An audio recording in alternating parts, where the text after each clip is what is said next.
बाबा शिव को याद करें और आत्मा का विल पावर बढ़ाएं, जो चाहें वही कर पाएं, इसके लिए आत्मा का विल पावर आपको बढ़ाना पड़ेगा। मेरे पास कई लोगों ने कहा कि गुरुजी, हम अपने आप को चेक तो करते हैं, हमें गलत भी लगता है कि हम गलत हैं, लेकिन अपने आप को बदल नहीं पाते। सब कुछ जानते हैं ये गलत है और मानते भी हैं ये गलत है, सोचते भी हैं ये गलत है, लेकिन प्रैक्टिकल में होता कुछ नहीं। चाह कर भी हम अपने आप को अच्छे मार्ग पर चला नहीं पाते।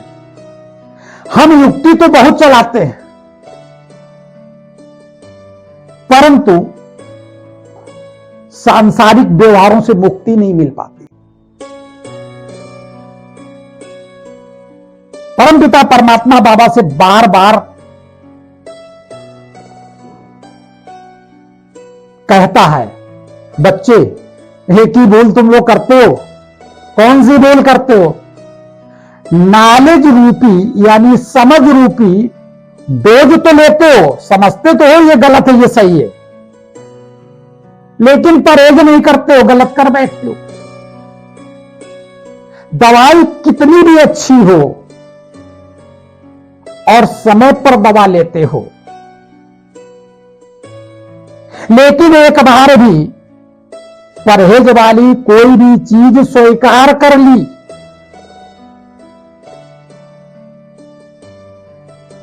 तो दवाई द्वारा व्याधि से मुक्ति नहीं मिलेगी।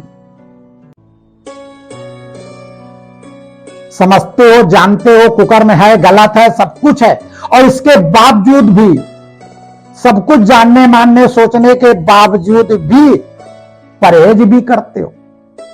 लेकिन परहेज करते करते बीच में परहेज टूट गया, बीच में कुछ कुकर्म हो गया, तो क्या हुआ? वो दवाई काम नहीं करेगी, फिर तुम्हें शुरू से करना पड़ेगा।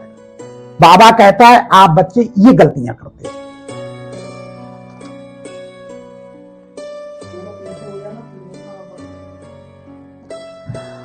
अब परमपिता परमात्मा ने कहा कि परहेज कौन कौन से करने हैं। बाबा कहता है ऐसे अपनी आत्मा को मजबूत बनाओ जो संकल्प में भी परमपिता परमात्मा के साथ अलावा कोई भी व्यक्ति, वैभव, संबंध, संपर्क या कोई साधन स्मृति में ना आए, अर्थात कोई भी बाप के अलावा आपका विचार कहीं भी न जाए। अगर परमपिता परमात्मा को सदा याद रखोगे और ये बातें याद रखोगे तो ये बातें परमपिता परमात्मा के साथ होंगी तो आपकी मजबूती बनी रहेगी। जैसे बाप बैठा हो तो बच्चा कोई भी कुकर्म बाप के सामने नहीं करेगा, तो परमपिता परमात्मा जब अपने मन मस्तिष्क में बैठाओगे तो पाप कर्म आप नहीं करोगे। बाबा ये कहना चाहता है। बाप कहता है तुम संसार के मालिक हो, मालिकपन की ताकत में बने रहो कि हम मालिक हैं, इस शक्ति में बने रहो। बाबा कहता तुम मेरे बच्चे हो, इस सोच में बने रहो, इस व्यवहार में बने रहो, इस अधिकार में बने रहो। और जब परमपिता परमात्मा के बच्चे अधिकारीपन जब छोड़ देते हो कि बाबा के बच्चे हम नहीं, माया के बच्चे, बस बाबा कहते हो वही गलती कर पाते हो, वही माया के अधीन हो जाते हो। जिस समय तुमने बाबा को छोड़कर माया को पकड़ा, उस समय माया तुम्हें अधीन कर देती है और माया अच्छों को अधीन कर देती है। बाबा कहते हैं अपने आप को बाबा का बच्चापन भूल जाते हो। माया अर्थात देह अभिमान तुम पर अपना अधिकार कर लेती है। अगर बाबा को अपने ऊपर अधिकारी मानो तो माया तुम्हारे ऊपर अधिकार नहीं कर पाएगी। या तो सत्कर्म का अधिकार मान लीजिए कि हमारे ऊपर सत्कर्म का राज, हम सत्कर्म ही करेंगे, या कुकर्म का मानो तो सत्यानाश हो। तो बाबा कहता है जब तुम बाप से दूर हो जाते हो तो माया तुम्हारे ऊपर भांति प्रकार के प्रयोग करके और तुम्हारे ऊपर हावी हो जाती है। क्योंकि माया कलयुग में तुम्हारी पतित है।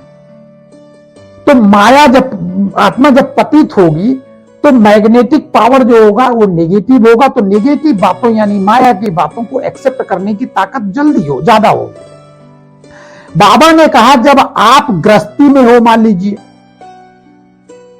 तो गृहस्थी में रहते हुए ट्रस्टी बनो।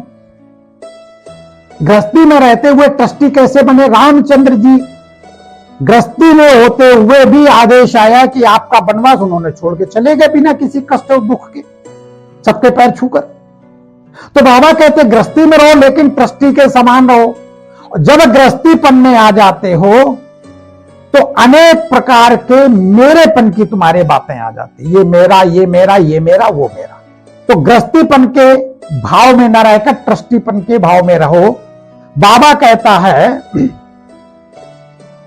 तन और मन के साथ साथ लौकिक और अलौकिक जो भी व्यवहार हैं, बाबा कहते हैं ये सब तुम्ही को संभालने हैं, लेकिन ये जब ही संभाल पाओगे जब ट्रस्टीपन के व्यवहार में हो। अगर मैं करता हूं, 4 सत्ताएं सत्यानाश अभी हमने वीडियो में बताई, जब मैं का भाव आता है वहां पर चारों सत्ताएं, जो सृष्टि की चारों सत्ताएं, चारों पावे हैं जिस पे सृष्टि चलती है, वो सत्यानाश होती है। तो बाबा कहते हैं भले ही युक्ति से चलते हो परंतु मुक्ति नहीं पाते हो, क्योंकि युक्ति तो दिखाते हो लेकिन मुक्त नहीं हो पाते।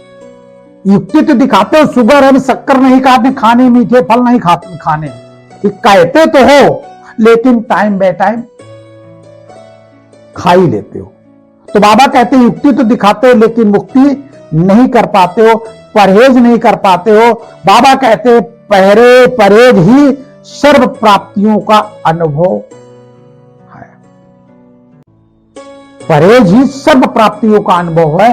अब जिसका परहेज करना है वो तुम्हें समझना है। इसलिए अगर हम किसी भी अच्छी बात को एक्सेप्ट नहीं कर पा रहे हैं तो कहीं ना कहीं हमारा मनोबल कमजोर है, या कहीं ना कहीं हम मैंपन में हैं, गृहस्थीपन में हैं, अपनेपन में हैं।